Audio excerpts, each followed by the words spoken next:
Nietzsche conceptualizes two types of the ascetic ideal, and although they are both rooted in the same fundamental configuration, they grow in two quite different directions. On the general level, the difference between them is precisely the difference between active and passive nihilism.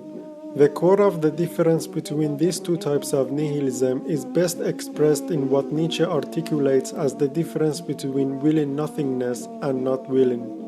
Here is what he has to say about it in his book On the Genealogy of Morality. That the ascetic ideal has meant so much to man reveals a basic fact of human will, its horror vacui. It needs a name, and it prefers to will nothingness rather than not will. So passive nihilism could be defined precisely as the name of the configuration where men will not to will rather than will nothingness. And active nihilism means to will nothingness rather than not will. Nietzsche does not propose an explicit theory of the relationship between the two kinds of nihilism, but he sometimes suggests that the first one ultimately leads to the second.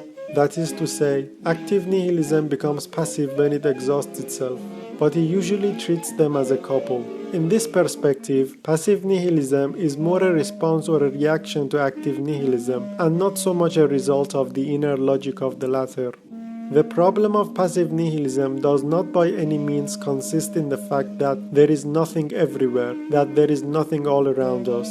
The problem is rather that all around us there are some things, yet none of these particular some things has the power to engage our will or desire in any serious way. This is the deadlock of European nihilism as Nietzsche sees it. Either living out the consequences of the ascetic ideal, which implies actively willing nothingness, or defending oneself against this in a purely reactive way. Indeed, if one were to define more precisely the term nihilism, which is often used in a loose and careless fashion, one could say that it refers to nothing but the configuration of this mortifying either-or. Nihilism as such is the configuration wherein the will or desire is captured in the alternative between directly willing nothingness itself and not willing.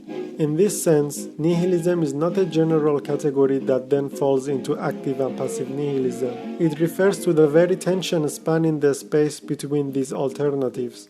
Active and passive nihilism are mutually codependent, and as such they constitute what is generally called nihilism. At the end, I would like to say that active nihilism could be described as a fight against semblance, as an attitude of exposing and unmasking the illusions, lies, and imaginary formations in the name of the real. And even though Nietzsche values active nihilism much more than passive nihilism, he refuses to identify his philosophical project with active nihilism.